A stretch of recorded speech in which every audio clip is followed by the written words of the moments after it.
Hello everyone, welcome to the online session of Azad high school. आज हम करेंगे class 7th की सोशल स्टडीज़ का चैप्टर नंबर 16 जिसका नाम है दी एटमॉस्फेयर। एटमॉस्फेयर होता क्या है, किससे बना है, इसके कितने टाइप्स होते हैं, ये आज हम इस चैप्टर में जानेंगे। इसके अलावा हम ये भी जानेंगे कि वेदर और क्लाइमेट में क्या डिफरेंस होता है और वेदर और क्लाइमेट के कितने एलिमेंट्स होते हैं और कौन कौन से होते हैं। आइए चैप्टर को पढ़ना स्टार्ट करते हैं। एटमॉस्फेयर है क्या? ये एक गैस की बनी हुई लेयर है, बहुत ही मोटी लेयर है जिसने हमारे अर्थ को घेरा हुआ है। ठीक है, ये हमारे अर्थ की जो सरफेस है उससे अटैच्ड है due to the gravitational forces. Atmosphere बहुत ही इंपॉर्टेंट होता है क्योंकि इसमें जितने भी कॉन्स्टिट्यूएंट गैसेस होती हैं वो हमारे इकोसिस्टम के लिए बहुत ही ज़्यादा ज़रूरी होती हैं। ठीक है, इनके बगैर जो है वो लाइफ पॉसिबल नहीं है। ठीक है, जितनी भी गैसेस हैं वो सारी जितनी भी जीवन जीने के लिए ज़रूरी चीज़ें होती हैं वो प्रोवाइड करते हैं। और ये जो एटमॉस्फेयर की लेयर है ये सोलर रेडिएशंस को हमारे अर्थ की सरफेस पे आने के लिए, जो हानिकारक रेडिएशंस होती है जैसे कि यूवी रेस, अल्ट्रावायलेट रेस, इनको आने से रोकती है। ठीक है, और हमारे अर्थ को ये प्रोटेक्ट भी करती है, ज़्यादा हॉट नहीं होने देती है अंदर के एटमॉस्फेयर को, और जो भी टेम्परेचर है उसको एकदम मॉडरेट सामान्य रखती है। एटमॉस्फेयर बना किस किस से है? देखा जाए तो ये एक फिजिकल मिक्सचर है बहुत सारी गैसेस चीज़ों का। उसके अलावा इसमें है vapours, water vapours and particulates, यानी कि बहुत से सस्पेंडेड पार्टिकल्स। गैसेस की अगर बात की जाए तो एटमॉस्फेयर में 78% नाइट्रोजन गैस है, 21% ऑक्सीजन, और जितनी भी बाकी सारी चीज़ें, यानी कि ये जो दो इम्पॉर्टेंट गैस थी ये इनका कुल 99% बना हुआ है। और जो बाकी 1% रह जाता है एटमॉस्फेयर में, उन गैसेस में आती हैं carbon dioxide, neon, helium, argon, ozone and hydrogen. जैसे कि हमें पता है ऑक्सीजन बहुत ही ज़रूरी एक गैस है, ये हमारे सर्वाइवल के लिए बहुत ही ज़्यादा ज़रूरी है। हमें सांस लेने के लिए ऑक्सीजन की ज़रूरत होती है, राइट। ऑल्सो कंबशन यानी कि आग लगने के लिए भी ऑक्सीजन की ज़रूरत होती है, बिना ऑक्सीजन के आग नहीं लग सकती। ठीक है, नेक्स्ट देखा जाए तो ये जो एटमॉस्फेयर का बल्क है ये ज़्यादातर किससे बना हुआ है? नाइट्रोजन से। ठीक है, जो केमिकली इनएक्टिव होता है, लेकिन 78% यानी कि मेजर पार्ट जो है वो नाइट्रोजन से बना है। नेक्स्ट अगर देखा जाए तो कार्बन डाइऑक्साइड भी एक इम्पॉर्टेंट गैस है जो प्लांट यूज़ करते हैं फोटोसिंथेसिस के प्रोसेस में अपना खाना बनाने के लिए। और यही कार्बन डाइऑक्साइड क्या होता है, बहुत सी रेडिएशन को एब्जॉर्ब कर देता है। ठीक है, अंदर radiated back to the earth के लिए वो अंदर एब्जॉर्ब कर लेता है ताकि हीट अप हो सके हमारा अंदर का एटमॉस्फेयर भी, ज़्यादा नहीं, प्रॉपर टेम्परेचर पे। ठीक है, नेक्स्ट अगर ये ज़्यादा मात्रा में हो जाए कार्बन डाइऑक्साइड तो हमारे अंदर का टेम्परेचर जो है वो बहुत ज़्यादा हो जाता है और जो रेडिएशन है उनको एंट्रैप्ट कर लेता है अंदर। इसको क्या कहते हैं? Green house effect. जब कार्बन डाइऑक्साइड की लेयर की मात्रा बढ़ने के कारण जितनी भी रेडिएशन है वो अंदर तो आ जाती है पर बाहर नहीं जा पाती। उससे क्या होता है, हमारा इनर एटमॉस्फेयर का जो वातावरण का जो टेम्परेचर है वो इंक्रीज़ हो जाता है।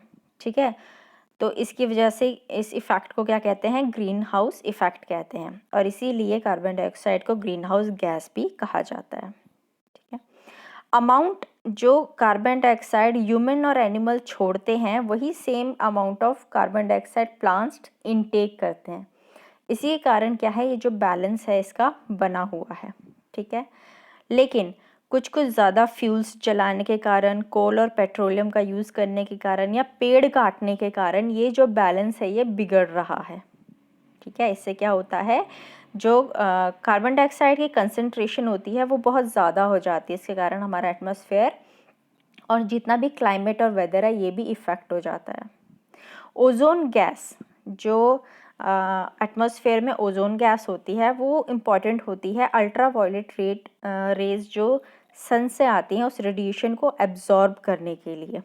ठीक है, इसीलिए ये जो गैस है ये जो ओजोन की लेयर है ये भी हमारे एटमॉस्फेयर में बहुत ज़रूरी होती है ताकि ये जो यूवी रेज हैं सन की इसको अंदर ना आने दे और हमारे अर्थ को ज़्यादा हॉट होने से बचा सके। नेक्स्ट आते हैं वाटर वेपर्स। वाटर वेपर्स क्या है? वेपर कंटेंट जो एटमॉस्फेयर में है वो बिटवीन 0 to 5% वॉल्यूम के हिसाब से रहता है, ठीक है। और देखा जाए तो क्लाइमेटिकली ये बहुत ही इम्पॉर्टेंट होता है एटमॉस्फेयर में। क्यों? क्योंकि इसकी वजह से जो कंडेंसेशन और प्रेसिपिटेशन है यानी कि बादलों का आना, बारिश होना, धुंध पड़ना, ये सब चीज़ें जो भी हैं इन सबको ये बनाए रखता है। नेक्स्ट होते हैं पर्टिकुलेट मेटेरियल यानी कि डस्ट पार्टिकल। स्मोक हो गया, कहीं से धुआं आने के कारण जो होता है वोल्केनिक एशेस, जब वोल्केनिक इरप्शन होता है उसमें जो पर्टिकुलेट या एशेस निकलते हैं वो चीज़ें ये भी एटमॉस्फेयर में फैली हुई हैं, ठीक है। ये क्या करती हैं? जितनी भी सोलर रेडिएशंस होते हैं उनको स्कैटर करने में हेल्प करती है। ऑल्सो एक अलग ही तरह का रेड और ऑरेंज कलर का इफ़ेक्ट दिखाते हैं जब सनराइज़ और सनसेट होता है तो। नेक्स्ट, जब ये जो स्काई है ये हमें ब्लू क्यों दिखता है? Due to the scattering of light. और लाइट को स्कैटर करने में कौन हेल्प करता है? यही पर्टिकुलेट मैटर्स, ये जो डस्ट पार्टिकल्स होते हैं, ठीक है। Salt particles become hygroscopic nuclei and thus help in the formation of water drops clouds. जो सॉल्ट पार्टिकल्स होते हैं ये क्या होते हैं?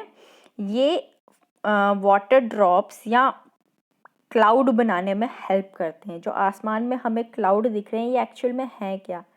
डस्ट, स्मोक, पर्टिकुलेट पार्टिकल्स का मिक्सचर है, राइट। और इन्हीं में ही सॉल्ट पार्टिकल्स जो प्रेजेंट होते हैं ये क्लाउड बनाने में, या वाटर ड्रॉप्स जो एटमॉस्फेयर में छोटी छोटी सी बूंदें हैं जो हमें नहीं नज़र आती हैं बट होती हैं, उनको भी फॉर्म करने में हेल्प करती हैं। नेक्स्ट बारी आती है structure of the atmosphere. Modern knowledge के हिसाब से जो इन्फॉर्मेशन मिली है रॉकेट्स, रडार और सैटेलाइट्स के थ्रू, अर्थ का एटमॉस्फेयर कुछ जोन्स या कुछ लेयर का बना हुआ है, ठीक है। इनकी कैरेक्टरिस्टिक्स के बेसिस पे कि टेम्परेचर कैसा है उस टाइम पे, प्रेशर कैसा है, इस लेयर को 4 स्ट्रैटा में, मतलब कि लेयर फॉर्मेशन में इसको डिवाइड किया गया है, जो कि है ट्रोपोस्फेयर, स्ट्रैटोस्फेयर, मीजोस्फेयर और थर्मोस्फेयर। अब हम बारी बारी इन चारों को पढ़ेंगे। सबसे पहले हम देखेंगे ट्रोपोस्फेयर क्या है। ये सबसे lower most layer of the अर्थ होती है, ठीक है। बहुत ही इंपॉर्टेंट होती है क्योंकि जितने भी वेदर फॉर्मेशन, वेदर से रिलेटेड जितनी भी चीज़ें होती हैं जैसे फॉग होना, क्लाउड बनना, फ्रॉस्टिंग यानी कि बर्फ़ के गोले जब होते हैं वो पड़ना, थंडर क्लाउड होना, लाइटनिंग होना, ये सब इसी लेयर के अंडर होते हैं, ठीक है। और ये बहुत ही इम्पॉर्टेंट लेयर भी होती है जीवन के लिए, इंक्लूडिंग मैन हो गया या इकोसिस्टम में जितनी भी चीज़ें हैं उन सब के लिए। यहाँ पे temperature decrease with increase height, height के साथ टेम्परेचर जो है वो डिक्रीज होता रहता है at the rate of 6.5 degree Celsius पर 1000 मीटर के हिसाब से, जिसको हम नॉर्मल लैप्स रेट कहते हैं, ठीक है। एवरेज हाइट जो ट्रोपोस्फेयर की जो लेयर है उसकी टोटल हाइट एवरेज जो ली गई है वो है 12 किलोमीटर की। It is 18 kilometre high on the equator. Equator पे ये ज़्यादा हाई होती है और पोल्स पे 7 से 10 किलोमीटर के बीच में होती है। ट्रोपोस्फेयर का मतलब लिटरली होता है जोन और रीजन ऑफ मिक्सिंग, ठीक है। नेक्स्ट हम पढ़ेंगे स्ट्रैटोस्फेयर। स्ट्रैटोस्फेयर जो सेकंड लेयर होती है ये ट्रोपोस्फेयर के जस्ट ऊपर होती है, ठीक है। इसकी एवरेज हाइट 50 किलोमीटर तक होती है और इसमें क्लाउड नहीं होते हैं, बस ये थोड़े वेदर फिनोमिना से होती है। और यहाँ पे ही इस लेयर में कौन उड़ते हैं? एरोप्लेन्स, क्योंकि यहाँ पर बादल जो होते हैं वो कम होते हैं, ठीक है। तो एरोप्लेन्स का जो रास्ता होता है अच्छे से वो देख पाते हैं। Lower part of this layer जो बहुत ही इंपॉर्टेंट है लाइफ फॉर्म के लिए, बिकॉज कंसंट्रेशन ऑफ ओजोन, जो यहाँ पे कंसंट्रेशन है ओजोन की वो इन बिटवीन है 15 से 30 किलोमीटर के बीच में, जो हार्मफुल रेज को क्या कर लेती है? बचा के रखती है, अंदर नहीं आने देती, मतलब इस लेयर में ओजोन आ जाता है। नेक्स्ट आती है मीजोस्फेयर की बारी, जो स्ट्रैटो के ऊपर है। देखिए यहाँ पे आपको लेफ्ट हैंड साइड में डायग्राम में दिया भी हुआ है। ये बिटवीन 50 to 80 किलोमीटर्स तक होती है। यहाँ पे टेम्परेचर हाइट के साथ डिक्रीज करता है। अपर मोस्ट जो लिमिट मीजोस्फेयर की है वो 80 किलोमीटर तक है, और यहाँ पे टेम्परेचर -80 डिग्री सेल्सियस तक भी चला जाता है।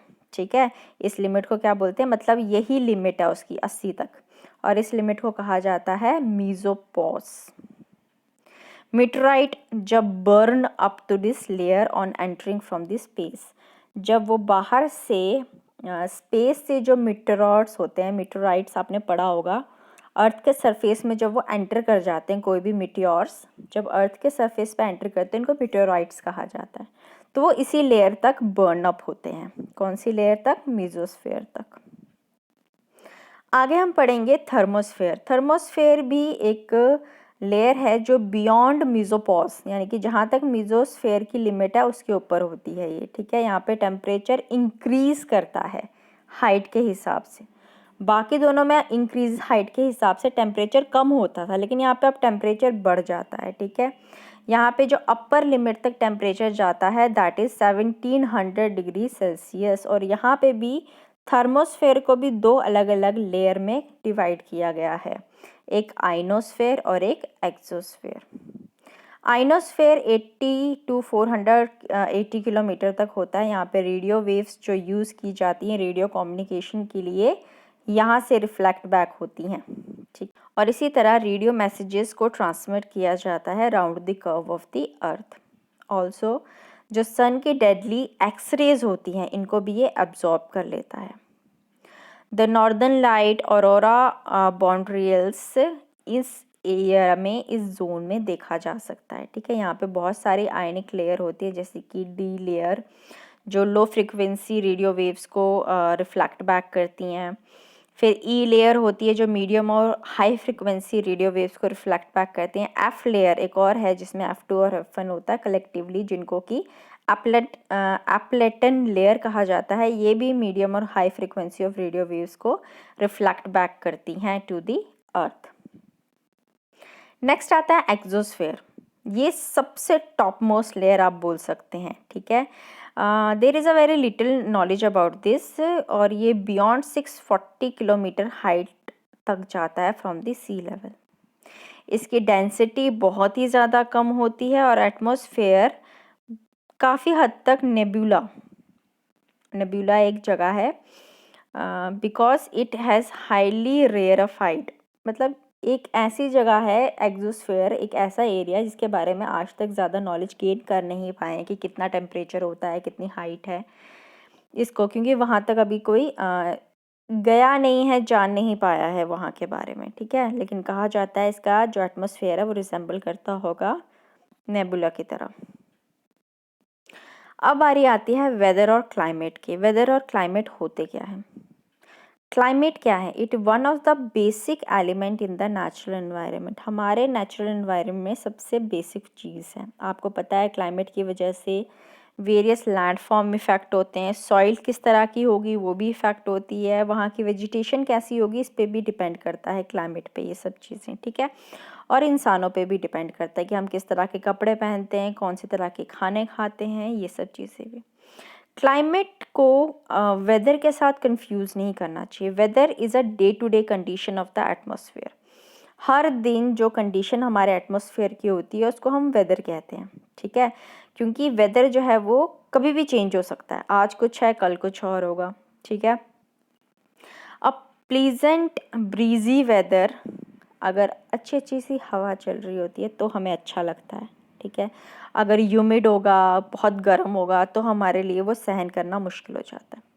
अगर हम क्लाइमेट की बात करें तो क्लाइमेट क्या डिफाइन करता है? एवरेज स्टेट ऑफ वेदर, यानी कि पूरे महीने में एवरेज वेदर कैसा रहेगा वो क्लाइमेट आपका आता है। ठीक है, इसमें क्या इंपॉर्टेंट होता है? इसमें temperature, pressure, winds, humidity, rainfall etcetera, ये सब चीज़ें इसमें इंक्लूड होती हैं।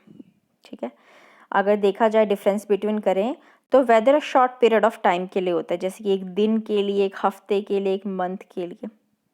लेकिन क्लाइमेट को कंसर्न करते हैं average conditions over a long period of time. 35 सालों का देख लो क्लाइमेट क्या रहा है, तो उसका एवरेज एक कंडीशन निकाल लेंगे, ठीक है, तो वो क्लाइमेट में आ जाता है। नेक्स्ट हम बात करेंगे टेम्परेचर की। अब टेम्परेचर क्या होता है? टेम्परेचर एक चीज़ है जो हमें बताता है कि डिग्री ऑफ हॉटनेस कितनी रहेगी, degree of hotness, degree of coldness वगैरह। सन प्राइमरी सोर्स है जितनी भी हीट आती है अर्थ में, ठीक है, but sunrays do not heat the whole surface equally. जितना भी सनरेज हैं वो सारा सरफेस ऑफ द अर्थ को बराबर हिस्सों में हीटअप नहीं करता है। कहीं पे ज़्यादा गर्मी होती है, कहीं पे कम होती है, कहीं पे तो बहुत ही ज़्यादा ठंडी होती है, राइट। तो ये किस पे डिपेंड करता है कि हमारा अर्थ किस तरह से सन की तरफ इंक्लाइंड है और कौन सी जगह कितना परसेंटेज ऑफ हीट जो है वो रिसीव कर रही है। नेक्स्ट यहाँ पे देखो आपको बहुत चीज़ बताई गई है। The duration of the sunlight, the angle at which the sun strike, ये इन चीज़ों पे डिपेंड करता है। अमाउंट ऑफ इंसोलेशन और heat decrease from the equator towards the pole. Equator पे सबसे ज़्यादा गर्मी होती है और वहाँ से जब पोल की तरफ जाएंगे तो जो हीट है वो क्या हो जाती है, कम कम होती रहती है, टेम्परेचर डिक्रीज करता रहता है। दैट इज़ वाई पोल जो है वो जितने अर्थ के जो पोल्स हैं जैसे नॉर्थ पोल और साउथ पोल वो हमेशा क्या है, ढके रहते हैं स्नो से। Temperature in cities is much higher than that of villages. अब ये भी देखा है कि सिटी में ज़्यादा गर्मी होती है एज़ कम्पेयर टू गाँव में। क्यों? क्योंकि वहाँ पे जो बिल्डिंग बनाने में मटेरियल यूज़ किया जाता है वो ड्यूरिंग द डे बहुत ही गर्म हो जाता है और बहुत ही हीट रिलीज़ करता है, इसलिए शहरों में एज़ कम्पेयर टू ज़्यादा गर्मी लगती है, राइट। अब बारी आएगी प्रेशर की। प्रेशर क्या होता है? Air is a mixture of gases and thus it has its own wait. Air में बहुत सारी गैसेस हैं इसलिए उसका खुद का एक वेट होता है और ये जो एयर है एक प्रेशर, एक धक्का सा देती है अपने वेट के कारण, ठीक है, तो इसे एयर प्रेशर कहते हैं और इसको डिफाइन किया जाता है total weight of the mass of a column of air above per unit area at sea level. Sea level के हिसाब से जितना एरिया, जितनी एयर होगी अबव उसका प्रेशर।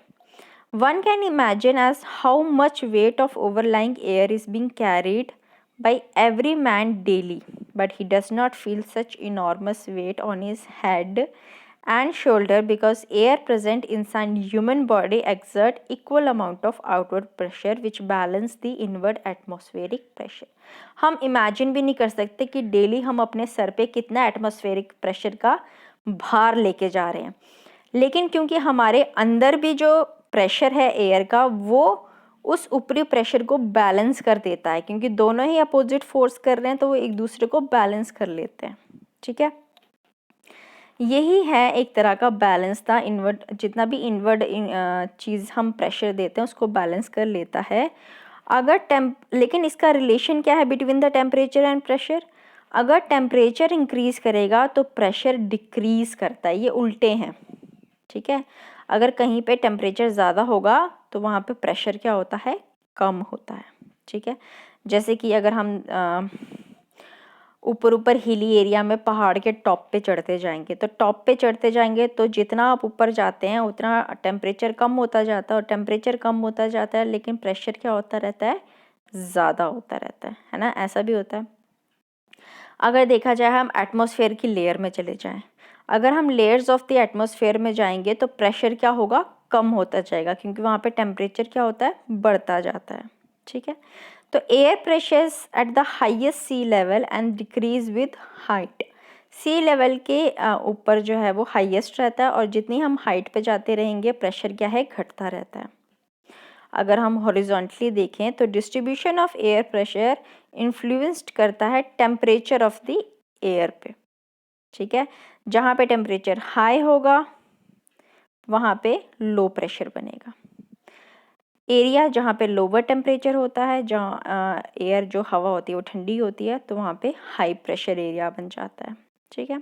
हमेशा याद रखिए जो हवा है वो हमेशा हाई प्रेशर एरिया जोन से लो प्रेशर एरिया जोन की तरफ बहती है, ठीक है। हवा का बहना कैसा होता है, जहाँ पे हाई प्रेशर होगा वहाँ से बहेगी और जाने की कोशिश करेगी कहाँ पे, लो प्रेशर एरिया की तरफ, ताकि वहाँ पे वो जाके कवर हो जाए। ठीक है, नेक्स्ट अब बारी है विंड की, यानी कि हवा। विंड जब एयर मोशन में होती है तब उसे हम विंड कहते हैं, horizontal movement of air. Air जब रेस्ट में होती है तो वो किसी भी ऑब्जेक्ट को सराउंड करके होती है। ठीक है, हमें पता भी नहीं चलता कि हवा है या नहीं है। कभी कभी जब वो स्ट्रांगली बहने लगती है विंडी डेज में, तब हमें पता चलता है कि हवा है। ठीक है, आप छाता तक नहीं संभाल पाओगे, इतनी तेज़ हवा चलने लगती है। विंड को नाम दिया जाता है अकॉर्डिंग टू दी डायरेक्शन, जिस डायरेक्शन में वो बह रही है उसके अकॉर्डिंगली उसको नाम दिया जाता है। ठीक है, a wind from south blowing towards the north is called south wind. अगर साउथ से नॉर्थ की तरफ जा रही है तो उसे साउथ विंड कहते हैं। देखा जाए तो विंड को 3 टाइप में डिवाइड किया गया है। पहली टाइप है परमानेंट विंड। परमानेंट विंड उसे कहते हैं जो ऑलमोस्ट सेम डायरेक्शन में पूरे साल बहती हैं। ठीक है, उसे प्रिवेलिंग या परमानेंट विंड कहते हैं। ठीक है, उसे इनवेरिएबल और प्लानिटरी विंड्स भी कहा जाता है, क्योंकि एक ही large area of the globe में वो बहती रहती है। और ये इनमें trade wind, westerlies, polar wind सभी इंक्लूड होते हैं। नेक्स्ट होती है सीजनल विंड, जो सीज़न के हिसाब से बहना शुरू करती हैं। ठीक है, जैसे कि मॉनसून में जो हवाएं होती हैं। तीसरी होती है लोकल विंड। लोकल विंड क्या होती है, ये ब्लो करती हैं एक particular period of the day या साल में किसी टाइम में और किसी किसी जगह ही। ठीक है, इसमें एग्जाम्पल होते हैं लैंड एंड सी ब्रीजेस को, जो कोस्टल एरियाज में होता है। ठीक है, या जो लू बहती है बहुत ही गर्म इलाकों में ड्यूरिंग द समर्स, ये भी इसी में आती है। जैसे for example Chinook in USA, foehn in Switzerland are some are the example of local wind. USA में जो हवा बहती है उसको चिनूक कहते हैं, और स्विट्जरलैंड में जो ठंडी हवा बहती है उसे फॉन कहते हैं। नेक्स्ट टॉपिक आता है मॉइस्चर और ह्यूमिडिटी का। मॉइस्चर ऑफ ह्यूमिडिटी अब ये किससे होता है, वाटर वेपर जो एटमॉस्फेयर में प्रेजेंट होते हैं। ह्यूमिडिटी जितने भी वाटर वेपर प्रेजेंट हैं एयर में इन गैशियस फॉर्म, ठीक है, एट अ पर्टिकुलर टाइम और प्लेस में जहाँ पे होते हैं उसको ह्यूमिडिटी कहा जाता है। ये एटमॉस्फेयर जो वाटर वेपर एटमॉस्फेयर में जाते हैं through the process of evaporation. जब एयर फुल हो जाती है वाटर वेपर से तो उस दिन को हम क्या कहते हैं, ह्यूमिड डे। ठीक है, इससे क्या होती है, जो हवा होती है वो गर्म हो जाती है और वो इस मॉइस्चर को ज़्यादा देर तक होल्ड नहीं कर पाती है, जिससे क्या होता है, बहुत ही ज़्यादा, जब हम कहते हैं ना उम्मस हो रही है, तो यही ह्यूमिडिटी होता है। ह्यूमिड डे में क्या होता है, कपड़े होते हैं वो सूखने में ज़्यादा टाइम लगाते हैं। ठीक है, एटमॉस्फेरिक ह्यूमिडिटी भी बहुत ही इम्पॉर्टेंट होता है क्लाइमेटिक कंडीशन के फॉर्म में देखा जाए तो। इसी कारण हमें पता चलता है कि ड्यू, जो सुबह सुबह जो ओस की बूंदें पड़ी होती हैं वो कैसी होंगी, अगर धुंध होनी है तो वो होगी, अगर बारिश होनी है, रेनफॉल, स्नोफॉल। ठीक है, ये सब चीज़ें इसी पे डिपेंड करती हैं ह्यूमिडिटी पे। ह्यूमिडिटी भी 2 टाइप की होती हैं, एक होती है एब्सोल्यूट ह्यूमिडिटी और एक होती है रिलेटिव ह्यूमिडिटी। एब्सोल्यूट ह्यूमिडिटी किसे कहते हैं, जब total amount of water vapour present in a given volume of air. किसी एक हवा में जब पूरा टोटल वॉल्यूम को हम कंसीडर करेंगे, ठीक है, तो उसको कहते हैं एब्सोल्यूट ह्यूमिडिटी। और ये किसमें ली जाती है, number of grams of water per cubic centimetre में इसको मेजर किया जाता है, मतलब इसका एसआई यूनिट है। रिलेटिव ह्यूमिडिटी कहते हैं the ratio between the amount of water, वही same, in a certain volume of air and the maximum amount that might exist without concentration. ठीक है, यानी कि absolute humidity divided by the maximum amount, maximum amount of जितना air में present होगा water vapour. ठीक है, तो उसको अगर डिवाइड करें तो हमें मिलती है रिलेटिव ह्यूमिडिटी। अब कैपेसिटी ऑफ एयर, एयर की कैपेसिटी मॉइस्चर को होल्ड करने के लिए डिपेंड करती है टेम्परेचर के ऊपर। अगर टेम्परेचर बढ़ेगा तो मॉइस्चर को होल्ड करने की कैपेसिटी भी बढ़ जाती है। क्यों, The air is said to be saturated when a given mass of it contains all the water vapor that it is capable of hold. Saturation का मतलब क्या होता है? पानी से भरना। अगर एयर में जितनी भी चीज़ें हैं वो सारी वाटर वेपर से कम्प्लीटली भर जाती है उसका मास, ठीक है, तो उस टाइम पे क्या होता है? टेम्परेचर एट विच ये सैचुरेशन पॉइंट, ये जो एंड पॉइंट जब पहुंचता है तो उस टाइम पे जो टेम्परेचर होता है उसको ड्यू पॉइंट कहा जाता है, ठीक है। सैचुरेशन मतलब द लिमिट, वो चीज़ जब कब जितना भी एयर है उसने सारा वाटर वेपर अपने अंदर होल्ड कर लिया, मतलब अपनी फुल कैपेसिटी में, ठीक है, तो उस सैचुरेशन, उस एंड पॉइंट को क्या कहते हैं? ड्यू पॉइंट कहते हैं। नेक्स्ट होता है प्रेसिपिटेशन। प्रेसिपिटेशन क्या होता है? जब वाटर वेपर ऊपर जाके कूल होना स्टार्ट करते हैं तो यही वाटर वेपर जब कंडेंस हो जाते हैं, कूल हो जाते हैं, तो वाटर ड्रॉपलेट्स में चेंज हो जाते हैं, ठीक है। क्लाउड में ही ये सारे जितने भी होते हैं सच वाटर ड्रॉपलेट, यही सब मासेस में भरे होते हैं। जब ये वाटर ड्रॉपलेट्स इतने ज़्यादा हैवी हो जाते हैं कि हवा में ये तैर नहीं पाते हैं तो ये नीचे आ जाते हैं एज अ प्रेसिपिटेशन के तौर पे, यानी कि या तो स्नोफॉल हो जाए या रेनफॉल हो जाए, ठीक है। जब लिक्विड फॉर्म में होती है तो रेनफॉल कहते हैं, जब सॉलिड फॉर्म में होती है तो स्नोफॉल हो जाती है। अब टाइप ऑफ रेनफॉल क्या होता है? अब जो बारिशें होती हैं वो किस किस तरह की होती है? एक कन्वेंशनल, एक ओरोग्राफिक और एक साइक्लोनिक। कन्वेंशनल होती है जब सरफेस के पास जो हवा है वो गर्म हो जाए, ठीक है, उससे क्या होता है? वो हवा ऊपर उठने लगती है। कन्वेंशन करंट जिसको बोलते हैं, वो हवा ऊपर उठने लगती है। जब वो अपर लेयर तक पहुंचती है एटमॉस्फेयर के, क्योंकि ऊपर हाइट के साथ टेम्परेचर कम होता जाता है, तो वो कूल डाउन हो जाती है, उसके कारण क्या होता है? रेनफॉल आ जाती है। इसको बोलते हैं कन्वेंशनल रेनफॉल, और ये इक्वेटोरियल रीजन में जो इक्वेटर के पास होती है वहाँ पे बहुत कॉमन होती है। नेक्स्ट है orographic rainfall.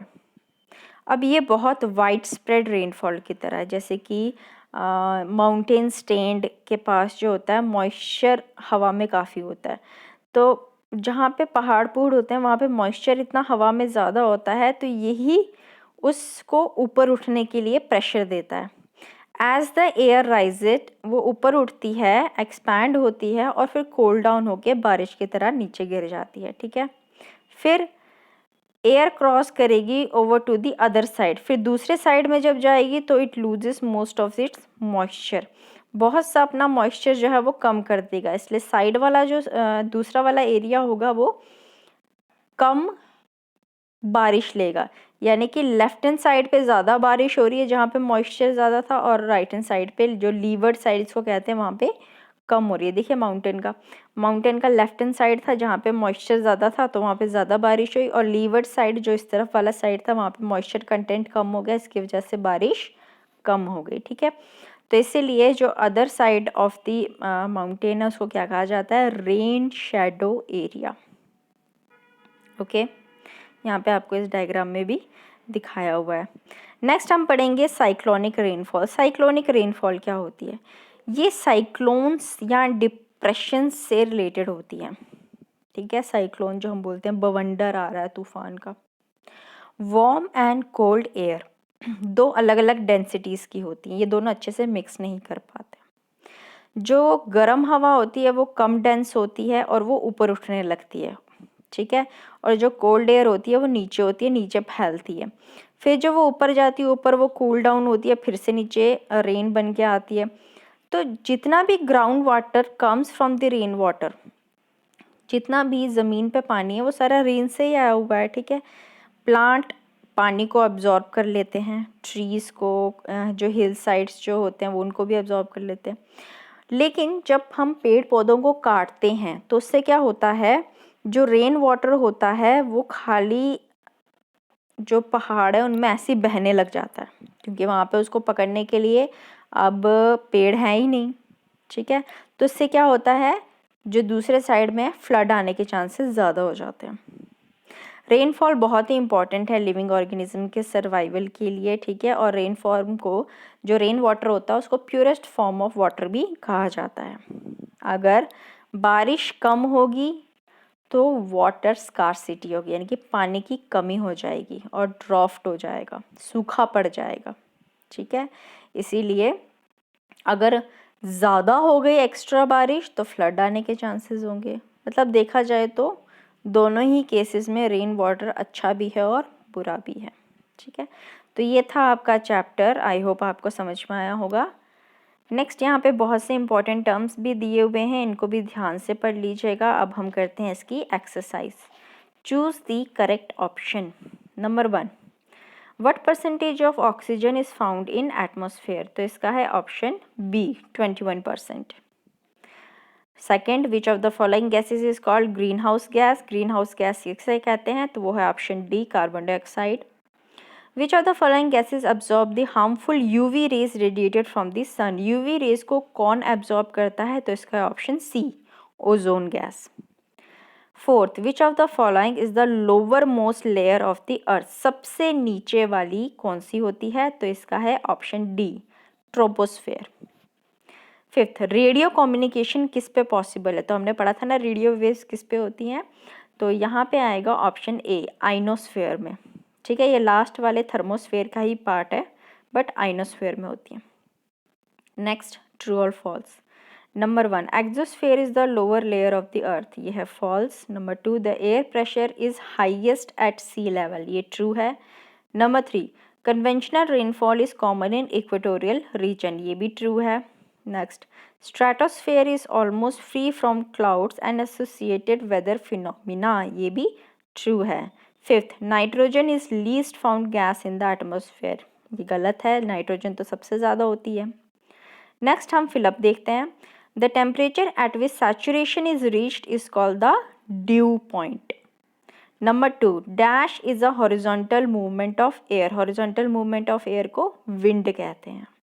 Number 3, the winds blowing almost in the same direction through out the year is called the permanent winds. And number 4, dash gas protect us from the harmful UV raise, कौन सी होती है? Ozone gas.